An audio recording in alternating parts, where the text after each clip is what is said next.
Fala rapaziada, Felipe aqui de novo, mais um vídeo nesse canal. Hoje é o segundo vídeo e o tema de hoje é como contratar pessoas de uma maneira que você erre o mínimo possível. Eu sempre parto da seguinte premissa: quando você coloca a pessoa errada na cadeira certa, ou seja, na cadeira que você precisa que uma pessoa entre, você está sufocando a tua empresa aos poucos. Ela não vai morrer naquele momento, mas de escolhas erradas, a tua empresa vai morrer. Bom, esse vídeo então tem um pouco complexo, né? Então eu fiz uma colinha aqui para dar uma olhada.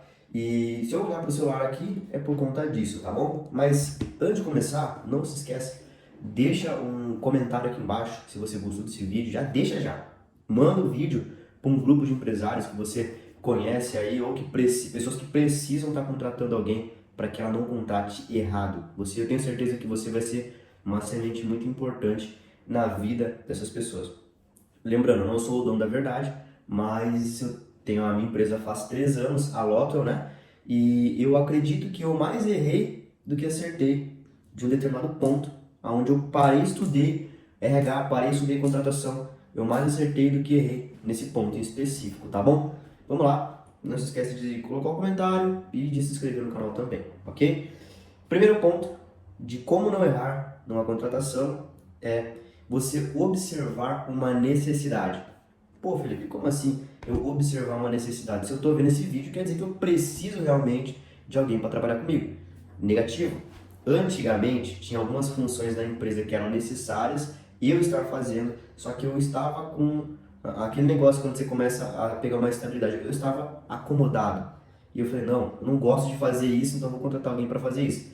Quando na realidade, eu era para estar fazendo aquilo. Então, saiba entender aonde que o seu ego está agindo e aonde a sua necessidade mesmo de fato ela está aflorada, ok? Isso é importante.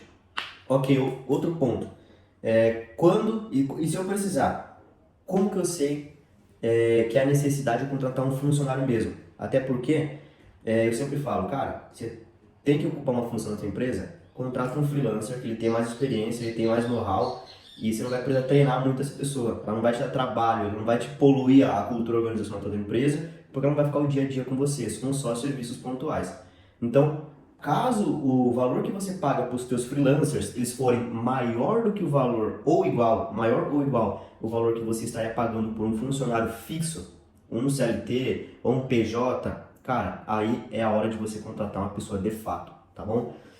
Segundo ponto, sentiu necessidade, viu que está passando, o custo que você gasta com serviços pontuais está passando. Primeiro ponto é você criar um escopo. Sentiu a necessidade, cria um escopo da tarefa.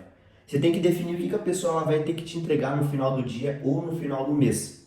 Coloca pontuado. Vai ser uma coisa horrível de primeira, mas você vai construindo esse escopo, vai vendo que realmente é necessidade ela fazer, realmente o que cabe na função dela, tal. Beleza, definiu o que ela tem que fazer? Procura um nome para essa vaga.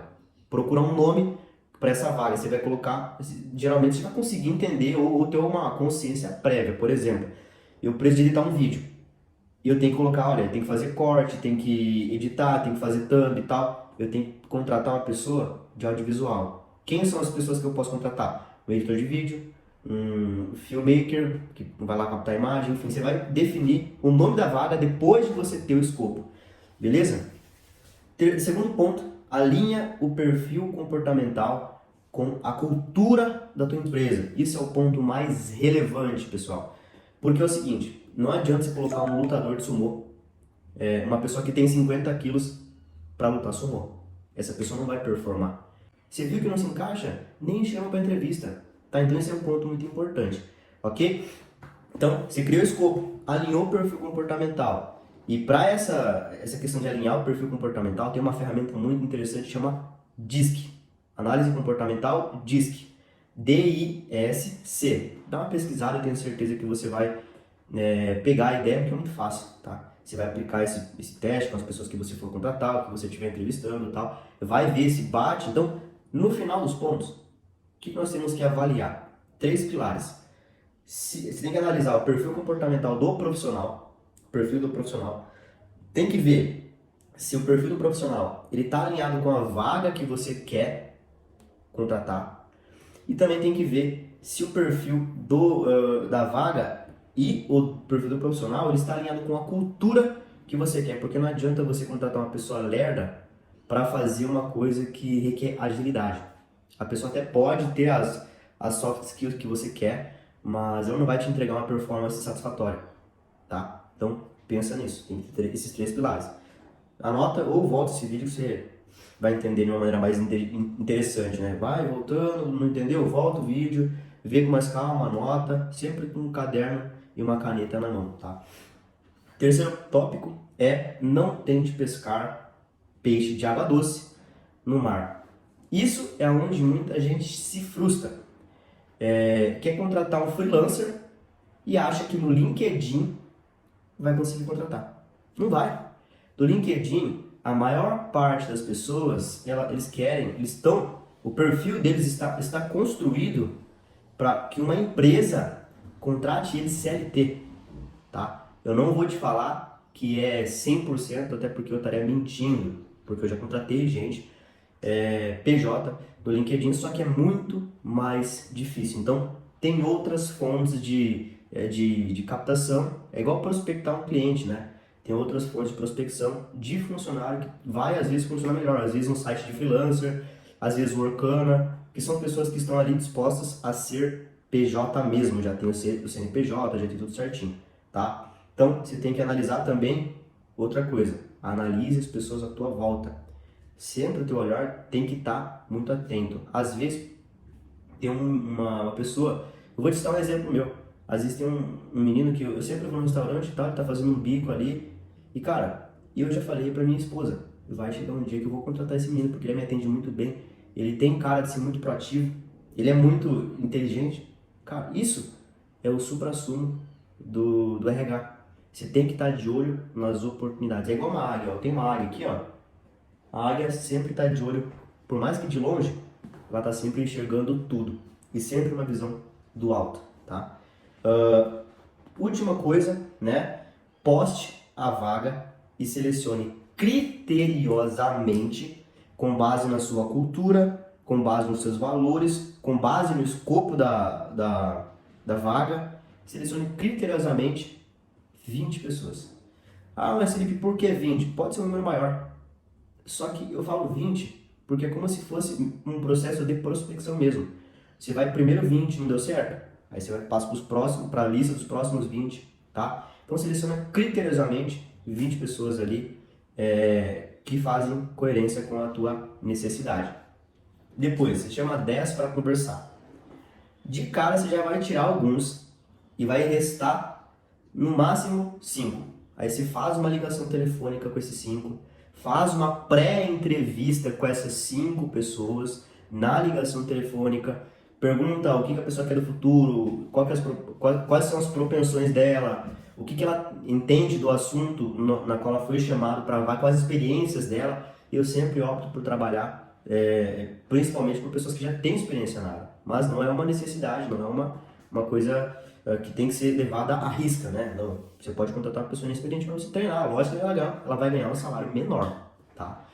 Dessas 5 pessoas que você fazer a ligação, no máximo 5, tá, Pessoal, respeitem esses dados, porque são dados validados. Se você colocar mais pessoas, começar a ligar para mais pessoas, tal, você vai ficar, no final das contas, vai perder muito tempo, porque você vai ter uma indecisão do caramba, vai ter muita gente boa, você não vai querer deixar as pessoas de fora, aí você não vai saber quem que é o melhor. Então, você conversou com 10, selecionou 20, conversou com 10, levou 5 para a reunião, e é sempre uma questão de eliminação. Levou 5 para a reunião, via ligação, primeira fase, sempre eu faço via ligação. Você vai escolher 3 para você fazer uma reunião presencial ou uma reunião via Zoom, via Meeting, não sei se você vai contratar home office, coisa do tipo. Então você vai selecionar 3 pessoas das 5, tá? 3 das 5 pessoas. E aí no final dessas 3 entrevistas, anota os pontos positivos, os pontos negativos. No final dessas 3 entrevistas, você tem que escolher uma pessoa. E é sempre a menos pior. Sempre a menos pior. Porque nessa fase, você não vai estar selecionando, você não vai estar conversando com gente ruim. Não vai estar conversando com gente ruim. Então, você vai escolher sempre a menos pior, porque todas as três vão ser boas. E vai ser difícil você escolher, mas você tem que tomar uma decisão e tem que colocar um prazo, senão você não vai tomar uma decisão de fato, tá? Pessoal, outro ponto que eu acho relevante comentar aqui é que não inventa moda, paga a média do que o mercado paga para essa pessoa inicial. Começa pagando a média.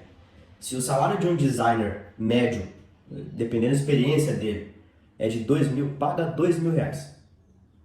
Paga 2.000 reais. Porque com esse processo aqui, você não vai errar, você não vai ter dificuldade. Paga 2.000, tá? Ah, mas Felipe, eu não tenho grana agora para contratar um cara de 2.000, mas eu necessito, cara. Se eu for colocar na ponta do lápis, eu gasto mais com freelancer do que com eu gasto mais com freelancer do que se eu fosse contratar um funcionário CLT. Então eu falo, olha, se você não está com grana, eu acho que você está precificando o teu produto errado. Porque se chegar a hora de você contratar e você não ter grana para contratar, você está precificando o teu produto ou o seu serviço de forma errada.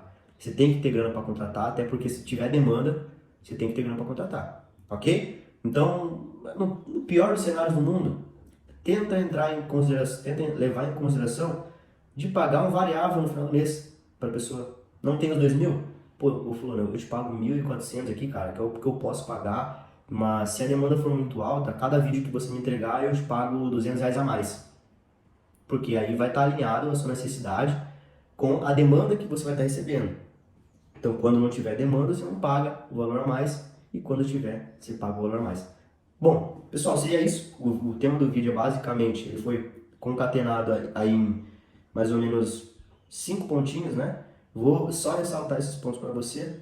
Primeiro, entender se é realmente uma necessidade você contratar uma pessoa. Segundo ponto, você tem que criar um escopo para a função.